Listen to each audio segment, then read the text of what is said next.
on Spotify, don't worry. Let's get into the next segment.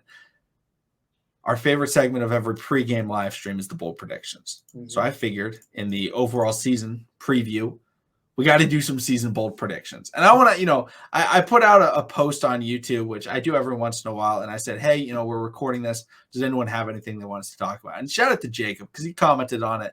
And he threw in something that I think is a great bold prediction that I think is going to be incredible. He says, can Jordan Stout throw the punt play actions? We're getting a Jordan Stout fake punt. Like, without a doubt. We could see it week 1. If the Ravens are up by like 14 points late in the third quarter, I think we will absolutely see a Jordan Stout fake punt this season. Like, it'll happen. But Joshua, bold predictions. What are you thinking for this year? Bold predictions. Damn. It's so much. It's so much you can really do. You can really say, but you know what?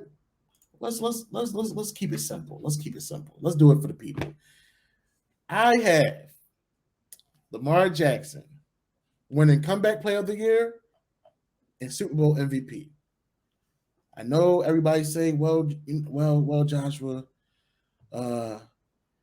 comeback player and Super Bowl MVP. You got us going to the Super Bowl. It's the time as a Ravens fan I had to be biased. Yes, as in I don't care.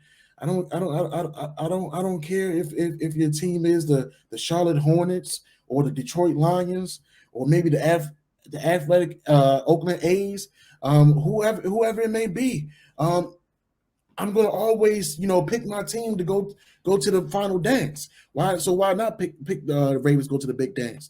I mean, with a healthy Lamar Jackson, and also this being the final year of his contract. Also, this is the year that he's betting on himself.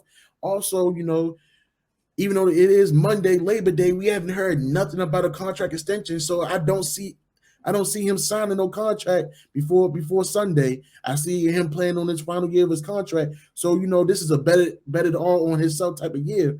And now he's coming back from an injury that almost everybody been waiting for to happen. So why not be the comeback player of the year? Why not go ahead and replicate that 2019 year? Maybe even going for that 4,000 yards, maybe even 800 rushing yards. Why not, playing in the Super Bowl, maybe against the Rams or the Buccaneers? Is the Buccaneers in the NFC? Yes. Or the Buccaneers. I can't think of no other NFC teams. It's really just them. The NFC is very weak this year. It's very top heavy. I can see them, I can see Lamar Jackson bringing his team from a 14, maybe even 21-point deficit in the Super Bowl, doing what he does best, coming alive in the prime time. You know what he does in prime time? He shows up and shows out. So you know what I remember something that McConnell always says about player of the year for MVPs. You got to have a story. And right now, the story is the young man can't really throw. The young man can't lead a team and win the playoffs. He can't get a Super Bowl ring. Obviously, he's just mediocre. He's someone that can be replaced. What else? How long can this play? How long can he sustain this play? So why not? The story's been written out already. I mean, hell, people probably still want to play wide receiver. If he didn't, if the young man was Caucasian, they would be able to see the football. Let's. I'm just saying the plot is thick. So you know what, Lamar Jackson, we come this 2022 season at Game 1 in MetLife Stadium. You show them what you can do, and you keep on rocking with this team. And let's go ahead and get to the promised land, and let's go ahead and get this ring. Because it's your time. Yeah, I'm also going to start off with a Lamar Jackson bold prediction. I got 3 threes for Lamar Jackson. First off, career high in passing yards. I got him going for 3,500 yards. Nice. Second 3, 30-plus passing touchdowns. Okay. The third 3 playoff victories.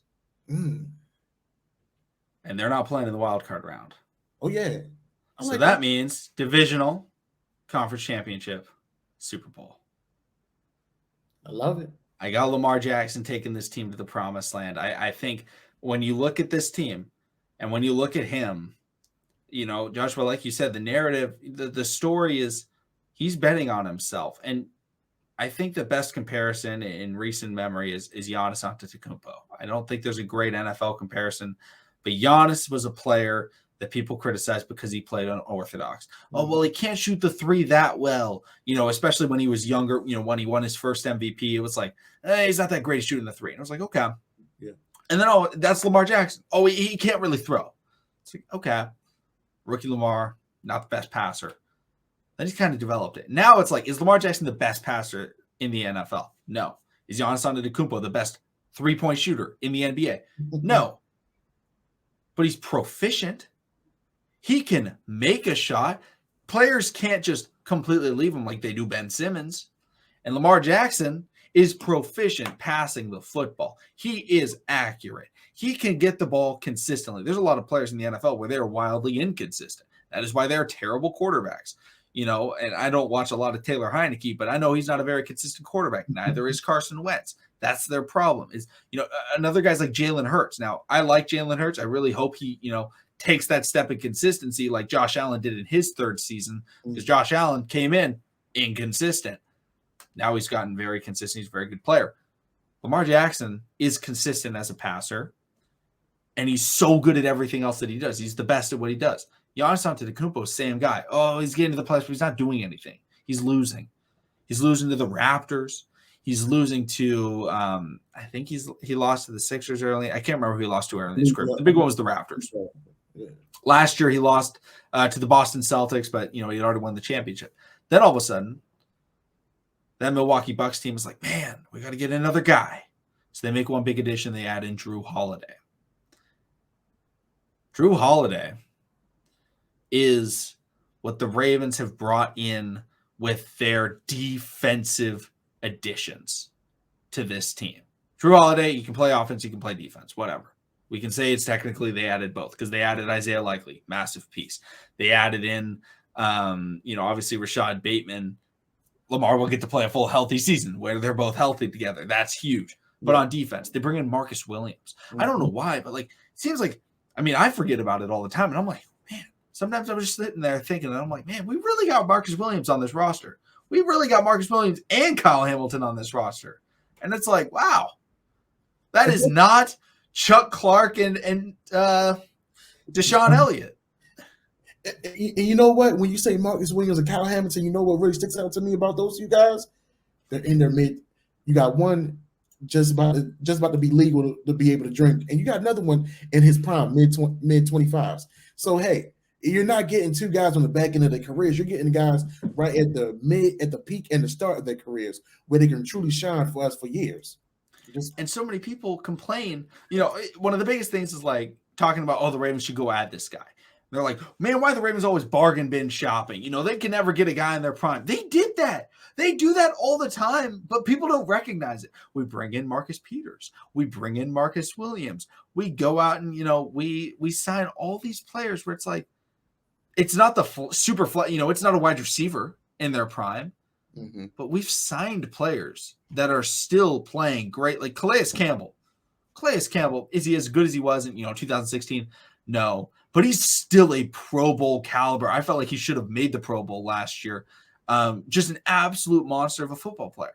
They get in players that are really good. And they also went and they didn't go bargain bin shopping at safety. They went, hey, let's get the best safety prospect the NFL has had maybe since Derwin James, and him and Derwin James are probably the two best in this century. And then we also go out and get one of the best young safety in the NFL, or honestly, the best safety in free agency in Marcus Williams. It's like, wow. And he's also super young, and it's his first contract. It's like they added these guys to try and build around Lamar Jackson.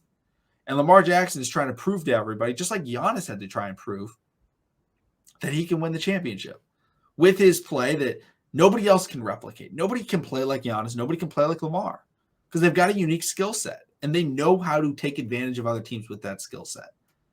They are a mismatch at all times. Lamar Jackson is going to prove it, and Lamar Jackson is going to, really take this team, as far as Greg Roman will technically allow him to go. But I want to add in another one. I think we get a Pro Bowl season out of a guy that we've been waiting for. We have been waiting for this man for a very long time. Patrick Queen is a guy that I feel like takes that step this year, because the second half of last year, he was so much better. It was like we traded away Patrick Queen and got in, I don't know, Dominic King. I have no idea. Just some new guy. It was like, this isn't Patrick Queen. Who is this guy? Yeah.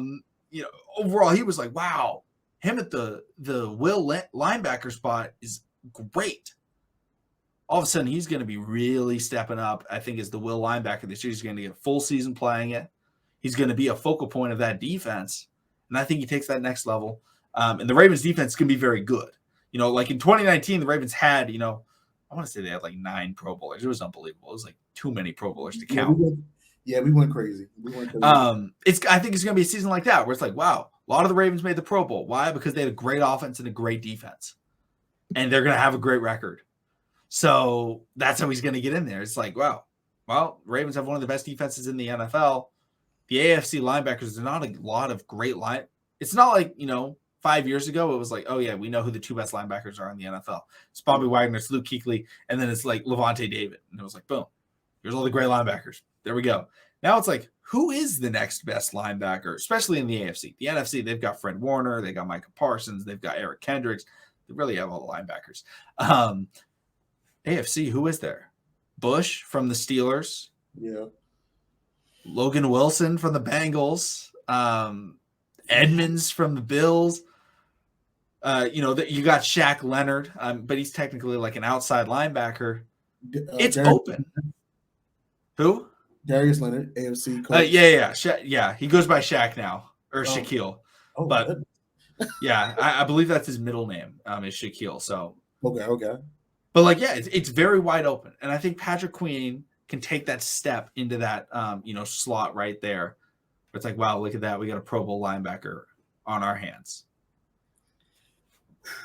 Well, since we're on the defensive side, let's keep it on the front 7.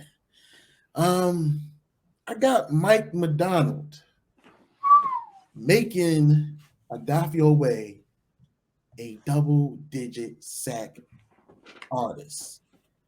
And people don't speak about it a lot, but a lot of pressure is on him. Yes, you got Justin Houston, but you got Tyus Bowser and David Ojabo out right now. And also to add insult to injury, but you got Travis Jones out too. So right now, with this actually being, what is this, maybe Adafie's like 3rd year of playing football in his whole football career. I mean, we saw what Mike McDonald done with Aiden Hutchinson and David Ojabo in the University of Michigan. I know that was college, but getting a young defensive coordinator, to scheme up with his young defensive ends and linebackers and getting them moving in such a crazy, insane way in order for them to be, projected number 1 in the top 10 and, get so much recognition, because look, we even kept one of these guys of Josh Ross. Josh Ross, and even his safety, Dax Hill wasn't a big name as well, but because of that change of defense, his name became he arguably could have been a top 20 type of pick, but he fell. I believe he fell down to later rounds and everything like that.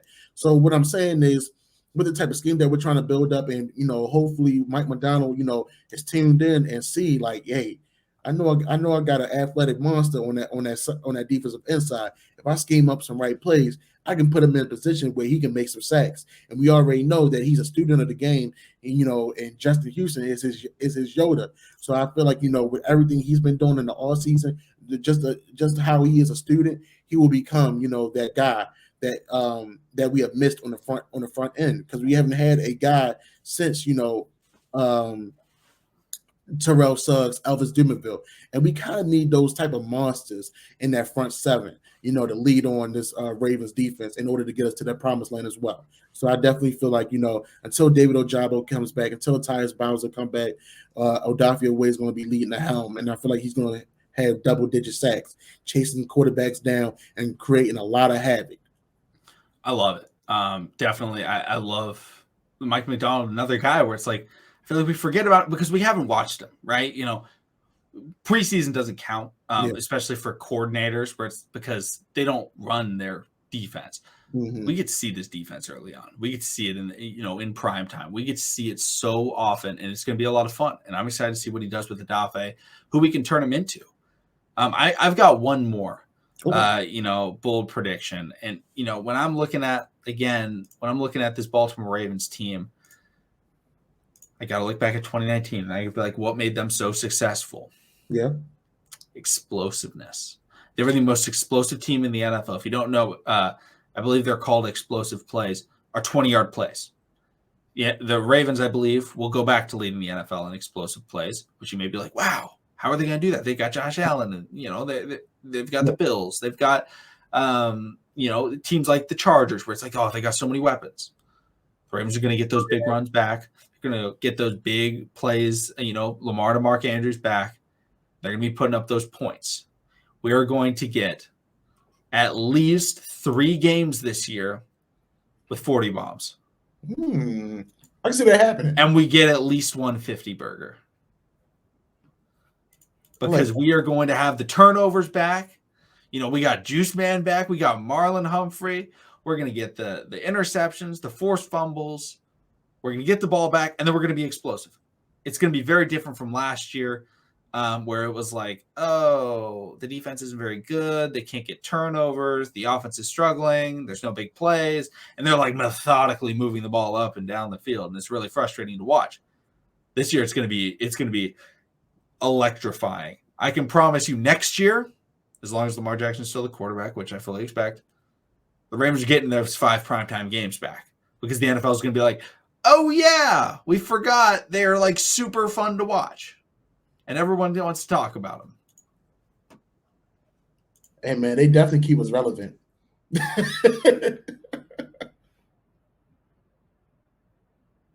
Do you have any final bold predictions? Or do you think that's, kind of all? Honestly, I feel like we done overload the family. I know they're going to be in the comments and say, damn, Josh, why you gotta did it to us again? Hey, man, listen, we love the gang. We see the potential. We just need the team to bring out, make us into profits. That's what they've been doing, So I mean, by all means, I'm good on the predictions. I'd rather y'all put in the comments and tell us what y'all thinking about this upcoming season. Absolutely. That sounds good. Everybody, thank you so much for watching. If you're watching on YouTube, watching this segment, if you're listening on podcast platforms, thank you so much. Go check out the YouTube channel, to see all the segments. If maybe you were working really hard during a segment, you're like, man, I missed that, but I can't really find it. Go check out the YouTube. If you're listening or watching on YouTube and you want to see all of it, hear all of it, check out the Spotify, check out the Apple Podcasts, all those things. Trust the Bank, Baltimore Ravens podcast. But thank you, everybody, so much for watching and listening. Subscribe for daily Ravens content. We'll see all of you again next time.